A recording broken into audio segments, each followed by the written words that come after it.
بسم اللہ الرحمن الرحیم۔ السلام علیکم۔ 10 محرم الحرام کو صبح فجر کی نماز کے بعد ابن سعد اپنی فوج لے کر نکلا۔ حضرت سیدنا امام حسین رضی اللہ عنہ نے بھی صفیں درست کی۔ آپ رضی اللہ عنہ کے ساتھ صرف 32 سوار اور 40 پیادے تھے۔ جب دونوں لشکر آمنے سامنے کھڑے ہو گئے اس وقت آپ رضی اللہ عنہ نے تقریر کی، لوگوں جلدی نہ کرو، پہلے میری بات سن لو، مجھ پر تمہیں سمجھانے کا جو حق ہے وہ ادا کر لینے دو، اور میرے یہاں آنے کی وجہ بھی سن لو۔ اگر تم میرا عذر قبول کر لو گے اور مجھ سے انصاف کرو گے تو انتہائی خوش نصیب انسان ہوگے، لیکن تم اس کے لیے تیار نہ ہوئے تو تمہاری مرضی، سب مل کر میرے خلاف زور لگا لو اور مجھ سے جو برتاؤ کرنا چاہتے ہو کر ڈالو۔ اللہ بڑا کارساز ہے، وہی اپنے نیک بندوں کو ہدایت دیتا ہے۔ تم لوگ میرے حسب و نسب پر غور کرو اور دیکھو کہ میں کون ہوں، پھر اپنے گریبانوں میں منہ ڈالو اور اپنے آپ کو ملامت کرو کہ تمہیں میرا قتل اور میری توہین زیب دیتی ہے۔ کیا میں تمہارے نبی کا نواسا اور ان کے چچا زاد بھائی کا بیٹا نہیں ہوں، جنہوں نے اللہ عز و جل کے حکم پر سب سے پہلے لبیک کہا اور اس کے رسول پر ایمان لائے؟ کیا سید الشہداء حضرت سیدنا امیر حمزہ رضی اللہ عنہ میرے والد کے چچا نہیں تھے؟ کیا حضرت جعفر طیار رضی اللہ عنہ میرے چچا نہیں تھے؟ کیا تمہیں میرے اور میرے بھائی کے متعلق رسول اللہ صلی اللہ علیہ وآلہ وسلم کا یہ قول یاد نہیں کہ ہم دونوں جنت کے سردار ہوں گے؟ اگر میں سچ کہہ رہا ہوں تو پھر مجھے بتاؤ، تمہیں ننگی تلواروں سے میرا مقابلہ کرنا چاہیے؟ جس وقت حضرت سیدنا امام حسین رضی اللہ عنہ خطاب فرما رہے تھے اس وقت آپ رضی اللہ عنہ ایک اونٹنی پر سوار تھے۔ قرآن مجید آپ رضی اللہ عنہ کے ہاتھ میں تھا اور دشمن سے کسی بھی قسم کا خوف یا خطرہ لاحق نہیں تھا۔ اس دوران ابن سعد کے لشکری آپ رضی اللہ عنہ کے جانب بڑھے تو آپ رضی اللہ عنہ نے اپنے دونوں ہاتھ اٹھائے اور بارگاہ رب العزت میں یوں دعا فرمائی، یا اللہ، میں نے ہر مصیبت میں تجھ پر ہی بھروسہ کیا ہے اور ہر سختی میں تو ہی میری پشت پناہی کرنے والا ہے۔ میں نے ہمیشہ تجھ ہی سے مانگا ہے اور تو نے ہی ہمیشہ میری دستگیری کی ہے۔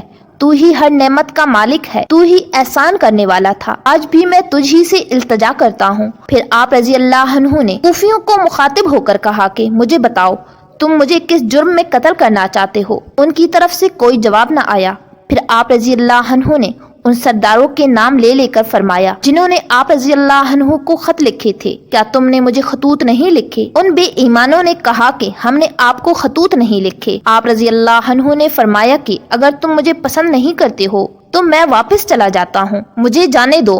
ان سرداروں نے جواب دیا، آپ خود کو ہمارے حوالے کر دیں۔ حضرت سیدنا امام حسین رضی اللہ عنہ نے کہہ دیا کہ میں جیتے جی ہرگز خود کو تمہارے حوالے نہیں کروں گا۔ صرف ایک ہر ہی ایسا شخص تھا جس کے دل پر آپ رضی اللہ عنہ کی باتوں کا اثر ہوا، اسی نے آپ رضی اللہ عنہ کو حجاز کا راستہ اختیار کرنے سے روکا تھا، اور اس وقت وہ اپنی اس حرکت پر نادم تھا کہ میں نے آپ رضی اللہ عنہ کو ان ظالموں کے حوالے کر دیا۔ اسی ذہنی کشمکش کی کیفیت میں اس نے ابن سعد سے پوچھا کہ کیا تمہیں ان کی تینوں تجویزوں میں سے کوئی بھی منظور نہیں ہے؟ ابن سعد نے جواب دیا کہ اگر میرا کچھ اختیار ہوتا تو میں فوراً منظور کر لیتا، مگر اب میں بے بس ہوں۔ یہ جواب سن کر ہور یزیدی فوج سے علیحدہ ہو گیا اور حضرت سیدنا امام حسین رضی اللہ عنہ کے لشکر سے جا ملا، اور حضرت سیدنا امام حسین رضی اللہ عنہ سے اپنے گزشتہ فعل کی معافی مانگی اور عرض کیا کہ مجھے معلوم نہ تھا کہ یہ آپ رضی اللہ عنہ کے ساتھ یہ سلوک کرنے والے ہیں۔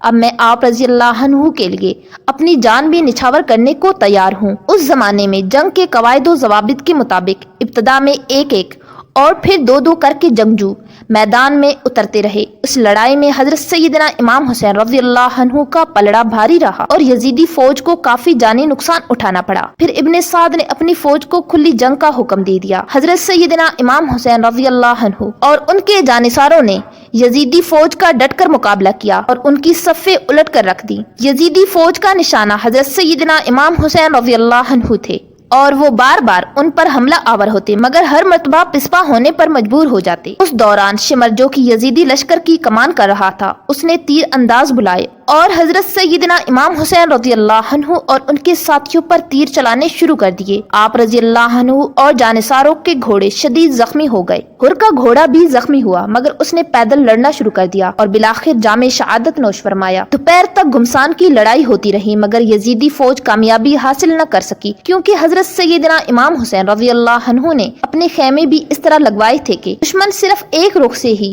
حملہ کر سکتا تھا۔ یہ دیکھ کر ابن سعد نے حکم دیا کہ ان کے خیموں کو آگ لگا دی جائے۔ حضرت سیدنا امام حسین رضی اللہ عنہ نے اس کی یہ تدبیر بھی ناکام بنا دی اور خیموں کے پیچھے 4-5 آدمیوں کو اس طرح چھپا دیا کہ جو بھی خیموں کو آگ لگانے کے لیے آتا اسے مار دیا جاتا تھا۔ حضرت سیدنا امام حسین رضی اللہ عنہ کے جانثار مسلسل لڑائی کی وجہ سے تھک رہے تھے اور کئی جانثار اس خون ریز لڑائی میں شہید ہو چکے تھے۔ ظہر کی نماز کا وقت ہوا تو آپ رضی اللہ عنہ نے ظہر کی نماز کے وقت جنگ بندی کی درخواست کی، مگر یزیدی لشکر نے آپ رضی اللہ عنہ کی بات کو ماننے سے انکار کر دیا۔ آپ رضی اللہ عنہ کے جانثاروں نے تلواروں کی ضد میں نماز ظہر ادا کی۔ نماز ظہر کے بعد آپ رضی اللہ عنہ اپنے ننھے بچے علی اصغر کو لے کر خیمے سے باہر آئے، جس کی زبان پانی نہ ملنے کی وجہ سے خشک ہو رہی تھی۔ اس دوران ایک تیر آیا اور اس معصوم بچے کے حلق میں اتر گیا اور یوں علی اصغر رضی اللہ عنہ نے جام شہادت نوش فرمایا۔ حضرت سیدنا امام حسین رضی اللہ عنہ کے تمام جانثار ایک ایک کر کے جام شہادت نوش فرماتے چلے گئے، مگر آپ رضی اللہ عنہ نے پھر بھی اپنی ہمت کو یکجا رکھا اور ایک بار پھر میدان جنگ میں یزیدیوں کو جہنم واصل کرنے لگے۔ اس دوران شمر نے اپنے سپاہیوں کو حکم دیا اور آپ رضی اللہ عنہ پر تیروں کی برسات شروع کر دی۔ آپ رضی اللہ عنہ کا گھوڑا زخمی ہو کر گر پڑا۔ آپ رضی اللہ عنہ نے تلوار سنبھالی اور پیادہ ہی ان کا مقابلہ کرنے لگے۔ آپ رضی اللہ عنہ کا جسم مبارک زخموں سے چور چور تھا۔ اس دوران آپ رضی اللہ عنہ کے بائیں بازو پر تلوار کا کاری ضرب لگا اور آپ رضی اللہ عنہ کا بازو کٹ کر جسم مبارک سے علیحدہ ہو گیا۔ اس دوران مستان بن انس نے نیزے کا وار کیا اور آپ رضی اللہ عنہ زمین پر گر پڑے۔ مستان نے آپ رضی اللہ عنہ کا سر مبارک تن سے جدا کرنا چاہا، مگر اس کی ہمت نہ پڑی۔ پھر خولی بن یزید نے آگے بڑھ کر آپ رضی اللہ عنہ کا سر مبارک تن سے جدا کر دیا۔ آپ رضی اللہ عنہ کو شہید کرنے کے بعد ان بدبختوں نے خیموں پر دھاوا بول دیا اور خاندان رسالت مآب صلی اللہ علیہ وآلہ وسلم کی بیٹیوں کی عزتوں کو تار تار کرنا شروع کر دیا۔ ان کی چادریں اتار لی گئی اور جگر گوشہ رسول صلی اللہ علیہ وآلہ وسلم حضرت سیدنا امام حسین رضی اللہ عنہ کے جسم مبارک کو پامال کرنا شروع کر دیا۔ حضرت سیدنا امام حسین رضی اللہ عنہ کے سر مبارک کو اتارنے کے علاوہ دیگر کئی شہداء کے بھی سر کاٹ دیے گئے اور ان کے جسم مبارک کو بے گور و کفن چھوڑ دیا گیا۔ حضرت سیدنا امام حسین رضی اللہ عنہ کے سر مبارک کو خولی بن یزید نیزے پر چڑھا کر اپنے لشکر کے ہمراہ کوفہ کی جانب روانہ ہوا۔ حضور نبی کریم صلی اللہ علیہ وآلہ وسلم کی ان باعصمت اور باکردار بیٹیوں کو جنگی قیدی بنا لیا گیا۔ اس مارکہ حق و باطل میں حضرت سیدنا امام زین العابدین رضی اللہ عنہ جو کہ بیمار تھے، مردوں میں زندہ بچے۔ حضرت سیدنا امام حسین رضی اللہ عنہ اور ان کے رفقا کو یزیدی فوج کے جانے کے بعد قبیلہ بنو اسد کے کچھ لوگوں نے جو نزدیک ہی آباد تھے آ کر دفنایا اور ان کی نماز جنازہ ادا کی۔ خولی بن یزید نے حضرت سیدنا امام حسین رضی اللہ عنہ کا سر ایک نیزے پر چڑھایا اور ایک فوجی دستہ کے ہمراہ کوفہ پہنچا تو شام ہو چکی تھی۔ شام ہو جانے کی وجہ سے اسے گورنر ہاؤس میں داخلے کی اجازت نہ ملی۔ اس نے اپنی ساتھیوں کو اجازت دے دی کہ وہ اپنے گھروں کو چلے جائیں اور خود بھی حضرت سیدنا امام حسین رضی اللہ عنہ کا سر لے کر وہ اپنے گھر چلا گیا۔ اس کی بیوی نے اسے برا بھلا کہا کیونکہ وہ اہل بیت سے سچی محبت رکھتی تھی۔ اس نے خولی بن یزید سے علیحدگی کا مطالبہ کیا۔ خولی بن یزید نے اسے ابن زیاد سے حاصل ہونے والے انعام و اکرام کا لالچ دیا، لیکن اس نے کسی قسم کا تعاون کرنے سے انکار کر دیا۔ رات بھر وہ حضرت سیدنا امام حسین رضی اللہ عنہ کے غم میں آنسو بہاتی رہی اور طلوع سحر کے وقت گھر سے نکل گئی اور پھر کبھی لوٹ کر نہ آئی۔ اگلے روز حضرت سیدنا امام حسین رضی اللہ عنہ کا سر کوفہ کے گورنر ابن زیاد کے دربار میں پیش کیا گیا۔ ابن زیاد نے لوگوں کو جمع کیا۔ حضرت سیدنا امام حسین رضی اللہ عنہ کا سر اس کے سامنے رکھا تھا اور وہ ایک چھڑی سے آپ رضی اللہ عنہ کے دہن مبارک کو چھونے لگا۔